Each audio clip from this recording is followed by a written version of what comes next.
ஏதாவது நல்ல சொல்லி கொடுக்கணும்லங்க. இந்த செல்போன் வந்ததும் போது மனுஷன் மோசமா போயிட்டாங்க. ஊத்தங்கரையில வந்து சாயந்தரம் 4 மணிக்கு இறங்குறங்க. இறங்கினோன்னா ஒருத்தனுக்கு போன் வருது. போனை எடுத்து ஹலோ நான் சேலத்தில் இருக்கேன் அப்படிங்கிறான். சொல்லிவிட்டு நம்மளை பார்க்குறான். என்னடா கடன்காரன் சார், கடன் வாங்கினது இவன் சார், இவன் அவனை கடன்காரங்கிறான். நான் அவன்கிட்ட போய் சார் சார் சார் இது சேலம் இல்லை ஊத்தங்கரை அப்படின்னு அவன் என்னை கூப்பிட்டு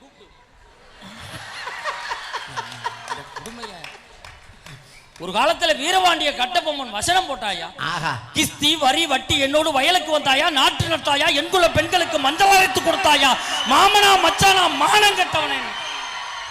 இப்ப அந்த வசனத்தை மாத்தி எனக்கு ஒருத்தர் செல்போன்ல அனுப்பியிருக்காயா. அந்த வசனத்தையே மாத்தி உங்களுக்கு செல்போன்ல மெசேஜ் அனுப்பியிருக்கான். எப்படி என்னோட கடைக்கு வந்தாயா, செல்போன் வாங்கி தந்தாயா, சிம் கார்டு வாங்கி தந்தாயா, உன்னோடு கொஞ்சி விளையாடும் பெண்களுடைய நம்பரையாவது என்னிடம் தந்தாயா, மாமனா மச்சானா மானம் கட்டவனை சுவிட்ச் ஆஃப் பண்றாங்க. எவ்வளவு மோசம். ஒன்று தெரிஞ்சுக்கங்க, இன்னும் ஒரு 10 வருஷத்துல யார் கையிலுமே செல்போனே இருக்காது. ஏன் எல்லாத்தையும் வாங்கிட்டு எல்லாருக்கும் இந்த இடத்துல ஒரு சின்ன ஓட்டையை போட்டு ஏரியல் ஒன்று சொருகி விட்டுருவாங்க. 2 ஸ்பீக்கர் சின்னதா செஞ்சு காது ஓரத்தில் ஆப்ரேஷன் பண்ணி தச்சிருவாங்க. இந்த பக்கம் லாவில் கழிச்சு இதில் சிம் கார்டை வச்சிருவாங்க. இந்த பக்கம் கிட்னி ஓரத்தில் பேட்டரியை வச்சிருவாங்க. சுண்டி வரலுக்கு கீழே மெமரி கார்டை சொருகி விட்டுருவாங்க. இப்போ உங்களுக்கு ஒரு சந்தேகம் வரலாம், நம்ம எப்படி பேசுறது? இப்படி நடந்து போய்கிட்டு கீழே உடம்பு குலுங்குச்சுன்னா போன் வந்துச்சுன்னு பேசிக்கிட்டு நம்ம வாட்டில் போக வேண்டியதுதான்.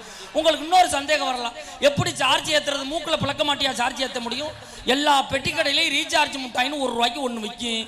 ஒன்றை வாங்கி உள்ளே போட்டு 1 மடக்கு தண்ணியை குடிச்சீங்கன்னா 12 மணி நேரத்துக்கு சார்ஜ் ஜூன்னு நிற்கும்.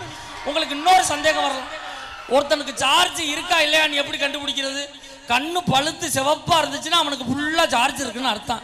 லைட்டா மஞ்சளா மங்கிக்கிட்டே வந்துச்சுன்னா ஐயாவுக்கு சார்ஜ் இறங்கிக்கிட்டு இருக்குன்னு அர்த்தம். பஸ் ஸ்டாண்ட் ஓரமா சுணக்கமா உட்காந்துட்டாருன்னா ஐயா சுவிட்ச் ஆஃப் ஆயிட்டாருன்னு அர்த்தம். அப்புறம் அவர் வாயில ஒரு மாத்திரை போட்டு 1 மடக்கு தண்ணியை குடிச்சா தான் மனுஷன் எந்திரிச்சு நிற்பான். வாட்ஸ்அப் எப்படியா? வாட்ஸ்அப் 2 முட்டியும் பிடி சுத்தினீங்கன்னா வாட்ஸ்அப் அது வாட்டில் போகுமா? போட்டோ ஒரு மூக்கை சுற்றி ஒரு மூக்கில் அப்படி இழுங்க போட்டோ தன்னால.